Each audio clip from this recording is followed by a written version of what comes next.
Happy Friday, Moz fans.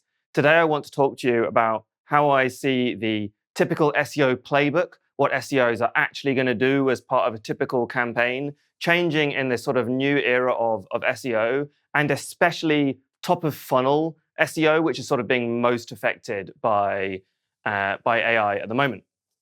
So just to quickly sort of set the scene, what has actually changed that I think has led to this sort of big change in what kind of work is going to be effective going forwards?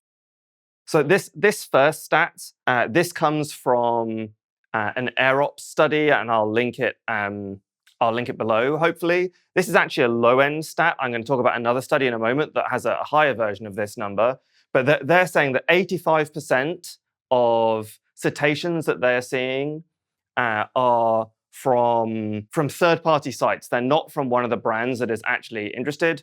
That's very similar to what we see in our data. You should look out for some studies from us on this topic in the future. But I just want to sort of corroborate that this is becoming a pretty standard accepted truth in the industry, that you see most of the citations in the prompts that you might choose to track, that you might find interesting, are not going to be from your own site, and therefore the way that you influence those responses is not by updating your own site.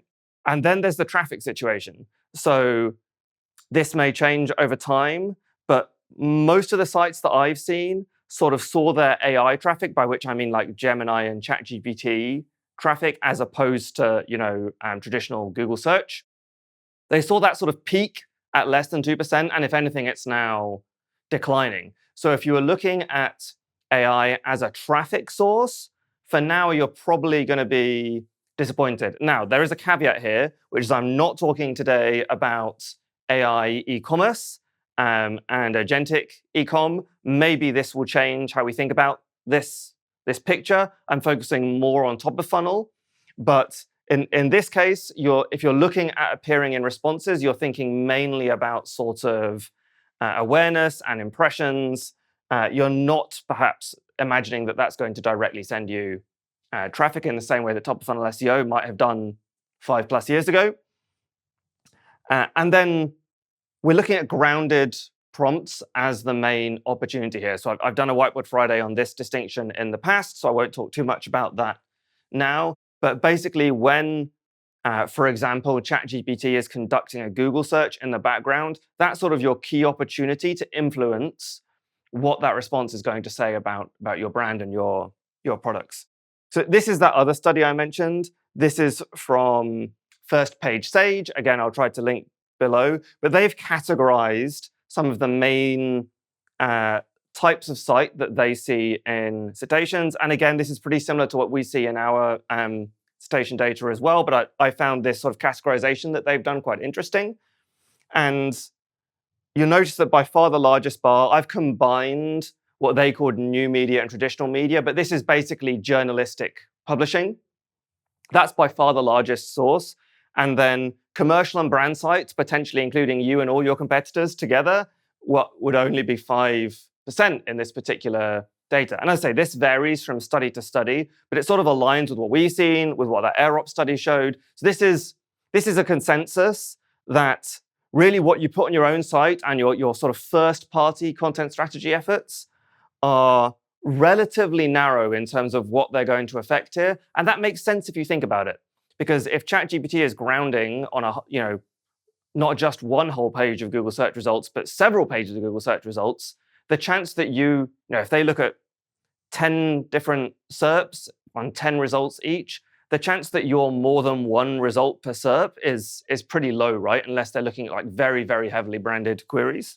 So that's sort of setting the scene in terms of why I think some of the strategies I'm about to suggest are going to be the ones that people will gravitate towards. Now, the first one, the one that I think a lot of people I've seen picking up on in discussion is digital PR.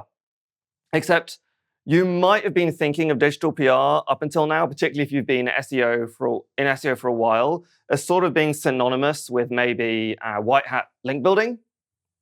This isn't about links. You don't necessarily care about the link here. This is about citation building. This is about finding sites that are being cited, bit of a mouthful, and then trying to appear and trying to be mentioned and trying to make sure the information is correct in those articles. So this is still traditional PR in that you're expecting to be reaching out to journalists and site owners and bloggers and this kind of thing, except you're not necessarily asking for a link. Instead, you're asking them to make sure they mention your product, to make sure they mention it correctly and this kind of thing. There's an interesting space here for publisher advertorial and partnerships where these kinds of sponsored articles, you would maybe not have gone towards this as a link building strategy because you'd have had to mark this up as sponsored content in your link attributes, and maybe you would think that wouldn't have the same effect as a followed link. But perhaps you would care about this if you think that that some of these LLMs are going to ingest this either way. So there's a potential opportunity here for publishers and a slightly different approach. And the last thing I'd mention here is that the way you're going to identify these sites that you might reach out to is probably prompt tracking. That's where you're going to find who is being cited when your brand or your competitors' brands are being mentioned, or maybe not being mentioned, and you'd like them to be.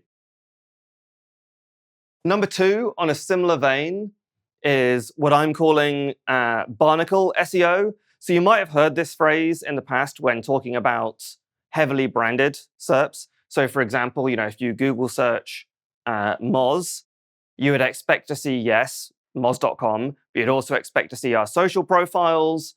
You would expect to see our YouTube channel. You might expect to see perhaps a Crunchbase profile or something. These kinds of other sites where you can control what appears and you can control that result are an opportunity here. And it's not just for very branded SERPs. It's also for sort of what I'm calling soft branded SERPs. So my colleague, Dr. Pete, wrote about this distinction a bit recently. That can be yet another link below.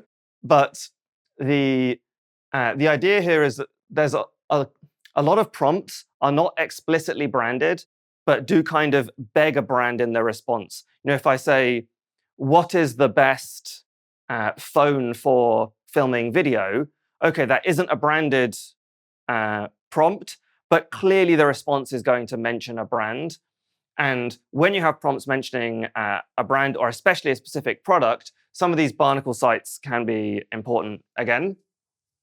And I think YouTube and Wikipedia are two pretty universal examples. Yes, I know Wikipedia can be difficult to influence in a way that is sort of within their ethical guidelines. And I'm not suggesting you go outside of those ethical guidelines, but I am suggesting it would be useful for there to be a Wikipedia page about your brand and your products. And here I'm talking about sort of your own branded, controlled YouTube channel. I think it's more important than ever that there is something there and that you sort of controlled that presence. But there will also be specific examples in your industry. Kind of staying on the same theme. Number three, user-generated and community. So the sort of the equivalence of that you can't directly control yourself. This is obviously much more difficult, but how you show up on Reddit, how you show up on review sites, how you show up on third-party video. So, for example, other YouTube channels talking about your products. This is harder to influence, but it is something that you're going to have to care about. And this is probably the thing that goes most outside of the comfort area for SEOs right now. And then lastly, at number four, I'm calling this information, which is maybe a bit lazy on my part, a bit of a catch-all. But here I'm talking about essentially making sure that across all the different places where your products or your services or your brand might be mentioned, the information is consistent, it's present, and it has all of the key stats there. So again, this is making sure that your different profiles and listings and the different places that things show up on your own site don't contradict each other, and the same on third-party sites potentially. So you have a very consistent message here, and there's no ambiguity. And bonus points here if you can fill an information gap. If you have some novel data that only you then could appear in, that small percentage of citations that might be able to come from your own site, this is probably the biggest opportunity to increase that number. And then as a bonus, obviously, I do think you should measure this as well. This isn't necessarily part of the playbook, but if you are doing all of this work, hopefully you're going to want to see some results. And I have two tips here. One is that I think your KPI for this kind of top of funnel playbook should be mentions or impressions, not traffic. As I mentioned before, I think traffic for this kind of optimization can be a bit of a red herring. I know that's a tough pill to swallow. Your citation data, so what we might traditionally have looked for as SEOs is like, oh, where are links to my site appearing or where are links to other sites appearing? That is not a KPI anymore. That is your tactical input. That's how you decide where to focus on all of this other stuff. I hope that was all useful. Let me know in the comments on YouTube or on LinkedIn or anywhere else you can find me. Thank you very much.